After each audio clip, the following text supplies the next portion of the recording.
Good morning students. मैं अभिषेक पांडे आज फिर से आपके साथ एक नए लेक्चर के साथ ऑनलाइन क्लास के माध्यम से जुड़ रहा हूँ।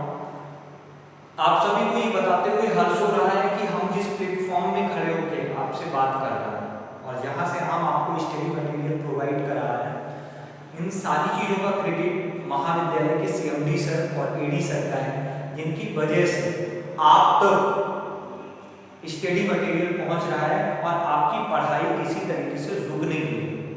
यानी आपकी पढ़ाई से संबंधित जो मटेरियल चाहिए वो आपके पास है। आज हमको मैट्रिक्स में हमने प्लस माइनस के ढेर सारे क्वेश्चन किए, उनको सीखा। आज हम मैट्रिक्स में एक नई बात को सीखने की कोशिश करेंगे। आज हम मल्टीप्लिकेशन सीखते हैं मैट्रिक्स में कि मल्टीप्लिकेशन कैसे करना है। ठीक है, यदि हमारे पास दो मैट्रिक्स है, यदि A इक्वल है 1 2 3 4 5 6, ठीक है, और B इक्वल है हमारे पास 7 8 9 10 11 12। ठीक, अब हम लोग मैट्रिक्स को यदि हमको मल्टीप्लाई करना है, इसको आप ऐसे ही बगल में लिख लेते हैं, है ना, और यहाँ पे इसको कर लेते हैं AB इक्वल 7 8 9 10 11 12। अब ये लोग मैट्रिक्स को हमको मल्टीप्लाई करना है, तो मैट्रिक्स को मल्टीप्लाई करने के पहले हमको एक बात जो मैट्रिक्स में सीखने की जरूरत है, समझने की जरूरत है, वो ये है कि हम पहले मैट्रिक्स को पता करें कि इनका रो और कॉलम क्या है। ठीक है, यानी यहाँ पे जो मैट्रिक्स है हमारी वो किसकी है, 2/3 और 3/2 की मैट्रिक्स है हमारे पास, है ना, 2/3 और 3/2 की मैट्रिक्स है। जब हम ऐसा पता कर लेंगे तो ये और ये आपस में इनका डिवाइड होना जरूरी है। ठीक, यदि ये आपस में डिवाइड होंगे तभी मैट्रिक्स को हम सॉल्व कर पाएंगे। मतलब ये कॉमन होना चाहिए, ये और ये इनका कॉमन होना जरूरी है। यदि ये कॉमन नहीं होंगे तो हम मैट्रिक्स को सॉल्व नहीं कर पाएंगे। और यदि इस तरीके से एग्जाम में क्वेश्चन आते हैं तो वहां हमको लिखना पड़ता है नॉट डिफाइंड। यदि कहीं ऐसा क्वेश्चन नहीं होता, किसी तरीके की मैट्रिक्स यहां भी होती तो हम वहां पे लिख देते नॉट डिफाइंड, हम इसको नहीं कर सकते, इसको सॉल्व हम नहीं कर सकते। तो मैट्रिक्स में ये महत्वपूर्ण होता है हमको ये पता करना कि हम पहले सबसे पहले ये पता करें। यदि यहीं पे मैट्रिक्स ये होती 1 2 3 4 5 6, ठीक, दूसरी मैट्रिक्स होती 7 8 9 10 11 12, तो वहां पे क्या होगा 2 into 3 और 2 into 3, तो वहां पे हम क्या लिख देते कि नॉट डिफाइंड। एग्जाम में ऐसे क्वेश्चन आते हैं, वहां पे हमको क्या लिखना पड़ता है नॉट डिफाइंड, हम इसको सॉल्व नहीं कर सकते, हम इसको सॉल्व नहीं कर सकते। तो मैट्रिक्स में सबसे पहले हमको यही पता करना है। यहाँ पे 3/2 और 2/3 की ये हमारी मैट्रिक्स है। ठीक है, 3/2 की और 2/3 की मैट्रिक्स है।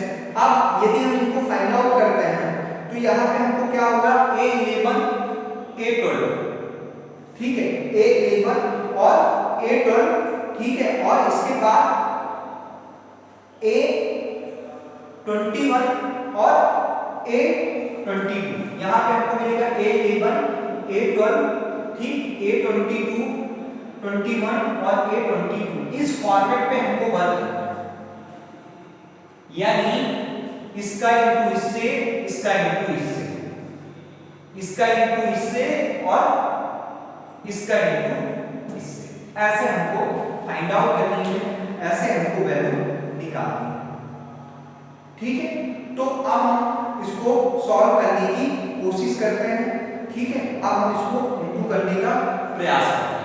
जैसे यहाँ पे ये हमारा क्या हो गया A11, ठीक है, यहाँ पे क्या हो गया 1 2, ठीक है, और वहां पे क्या हो गया 2 2, ठीक है। अब इसको हम करने की कोशिश करते हैं। यहाँ पे हम कैसे करेंगे इसको, जैसे ये हमारी मैट्रिक्स है, यानी 1 into 7, ठीक है, फिर 2 into 8 3 into 9, इस तरीके से हम करेंगे। ठीक, ये तरीका हमने किया कि 3 into 9, फिर यहाँ पे हमको दूसरी 2 और 1, तो यहाँ पे क्या करना 7, ठीक। अब अगला हम करेंगे क्या, 4 इंटू 7, ठीक, 5 इंटू 8, 6 इंटू 9, ये हमने किया। अब इसके बाद हमको क्या करना है आगे, फिर 10 इंटू 1, अब 1 इंटू 2, 1 इंटू 2 का मतलब 1 और 2, यहाँ पे हम करेंगे 10 इंटू 1, ठीक, 11 इंटू 2, ठीक, और 12 इंटू 3, इसको हमने किया। यहाँ पे क्या करेंगे हम, 4 इंटू 2, 4 इंटू 10, ठीक, 5 इंटू 11 और 6 इंटू 12, इस तरीके से हमने कर लिया। इसको समझ में आ गई बात कि हमको वहां तक पहुंचना कैसे है। हमको वहां तक पहुंचने के लिए पहले ये सारा काम करना पड़ेगा, इस प्रोसीजर से हमको होके गुजरना पड़ेगा। जब हम इस प्रोसीजर और इस बात से होके गुजरेंगे तब जाके हम इन क्वेश्चंस को सॉल्व कर पाएंगे और वहां पे हम वैल्यू फाइंड आउट कर पाएंगे। तो उसके लिए हमको वहां तक पहुंचना पड़ेगा, वहां तक पहुंचने के बाद ही हम क्वेश्चंस को सॉल्व कर पाएंगे। तो पहले हमको करना क्या है, पहले हमको ये पता करना है कि मैट्रिक्स क्या है, ठीक।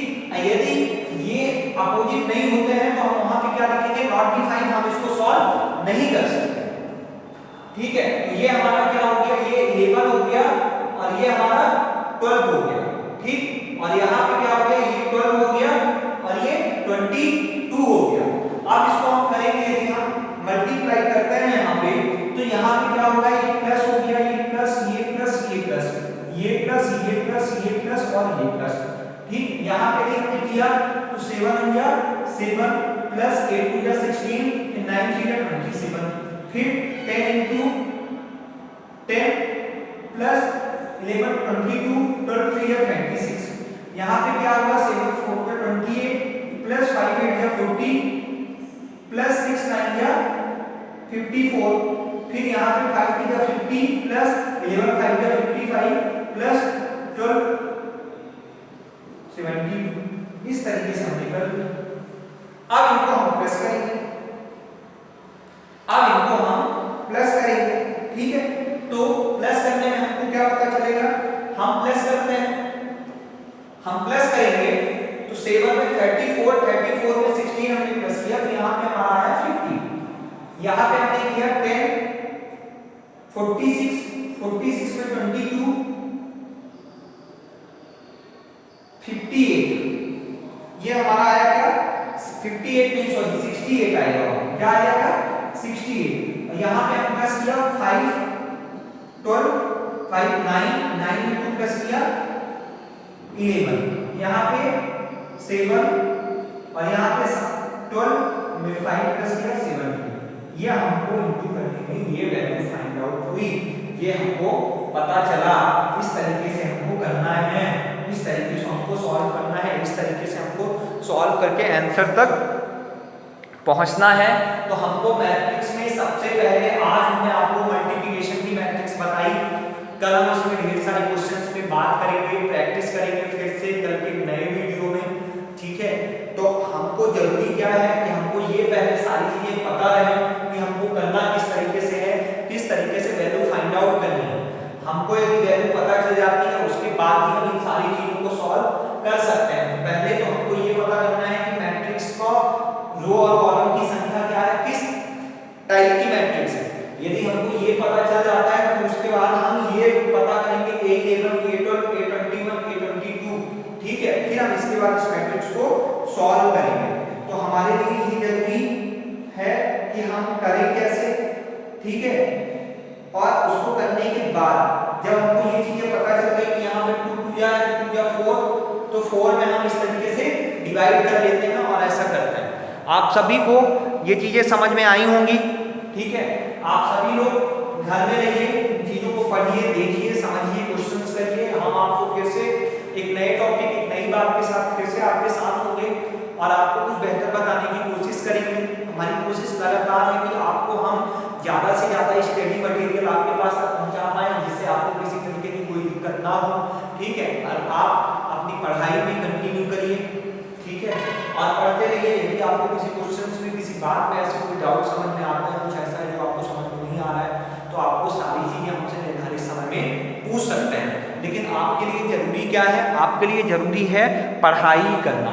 तो आप सभी पढ़ते रहिए, घर में रहिए, स्वस्थ सुरक्षित रहिए, अपना ख्याल रखिए, अपनों का ख्याल रखिए। धन्यवाद।